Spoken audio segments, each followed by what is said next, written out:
दोस्तों PUBG ban को लेकर सभी परेशान हैं क्योंकि इसमें आपको बहुत सारा रिस्क है कि आपका जो गेम है वो किसी भी वक्त बंद हो सकता है।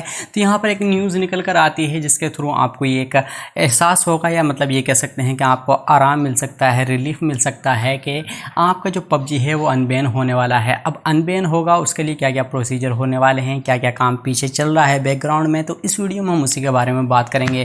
तो इस वीडियो को पूरा एंड तक देखते रहिए। दोस्तों अगर आप इस चैनल पर नए आए हैं तो प्लीज़ इसे सब्सक्राइब करके बेल आइकन को प्रेस कर लीजिए और इस वीडियो को एक लाइक ज़रूर दीजिए। तो बिना किसी देरी के बढ़ते हैं इस वीडियो में आगे।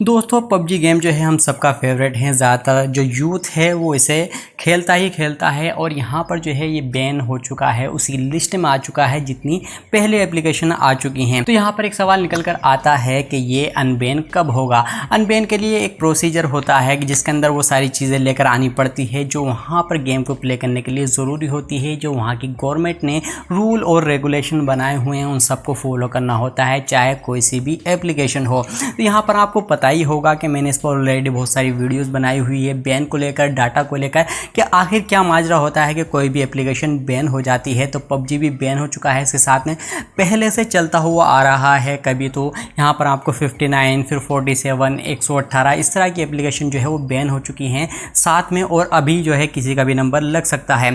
तो ज़्यादातर एप्लीकेशन वो हैं जो चाइना से रिलेट करती है, यानी चाइना से ख़तरा है क्योंकि आजकल बॉर्डर पर जो है वो हालात सही नहीं चल रहे हैं। और सबसे बड़ा मसला जो होता है वो होता है हमारे डाटा का। अब डाटा जो है वो चाइनीज़ ऐप जो है लेती है और कुछ भी हो सकता है कि हमारा डाटा इधर से उधर ट्रांसफ़र हो जाए।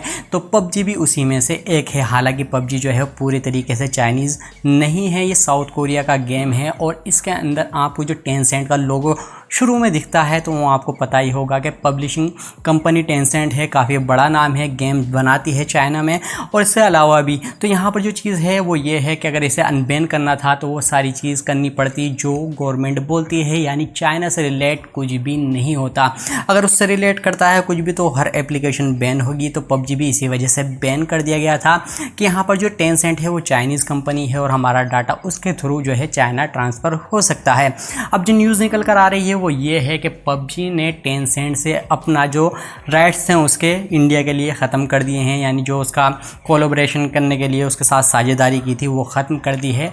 और जगह चल रही होगी लेकिन फ़िलहाल इंडिया के लिए ख़त्म हो चुकी है। अब पबजी के लिए एक चैलेंज ये है कि वही पब्लिशिंग कंपनी जैसा टेंसेंट काम कर रही थी, इस तरह की कोई कंपनी उससे अगर इंडिया में मिल जाती है तो ये गेम जो है अनबैन हो जाएगा, यानी आपके पास वापस आ जाएगा। क्योंकि जो प्रोसीजर था वो शुरू हो चुका है, क्योंकि टेंसेंट के साथ जो साझेदारी थी वो ख़त्म कर दी है पबजी ने। अब ऐसी कंपनी कोई इस तरह की मिल जाए जो टेंसेंट की तरह काम कर सके पबजी के लिए और इसे पब्लिश कर सके अच्छे से और आगे इसे बढ़ा सके। क्योंकि इसका जो कारोबार की बात की जाए तो बहुत ज़्यादा फ़र्क पड़ता है। जब इसे बैन किया गया था तो इसके अंदर जो है वो हज़ारों करोड़ रुपए जो है एक ही दिन के अंदर शेयर इसके टूट गए थे पबजी के।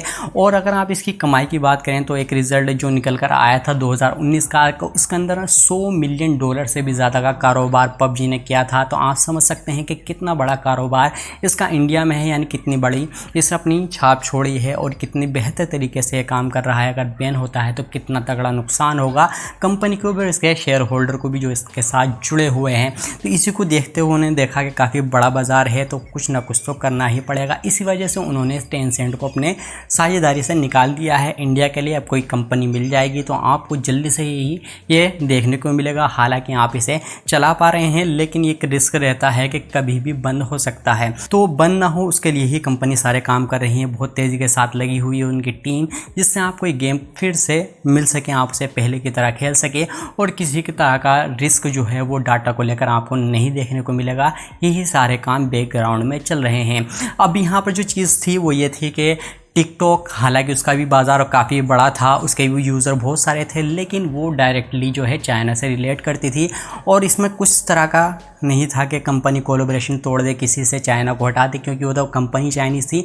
अब वहाँ पर रहेगी तो जाहिर सी बात है कि उसमें तो अनबैन का कोई चांस नहीं है टिकटॉक को लेकर। लेकिन अगर उसे कोई ख़रीद लेती है, जैसे कि आपने न्यूज़ पढ़ी होगी, मैंने वीडियो बनाई हुई है कि जियो भी बात कर रही थी इसे ख़रीदने के लिए, जबकि माइक्रोसॉफ्ट इस गेम में ज़्यादा आगे थी और पैसे लगाने के मामले में भी।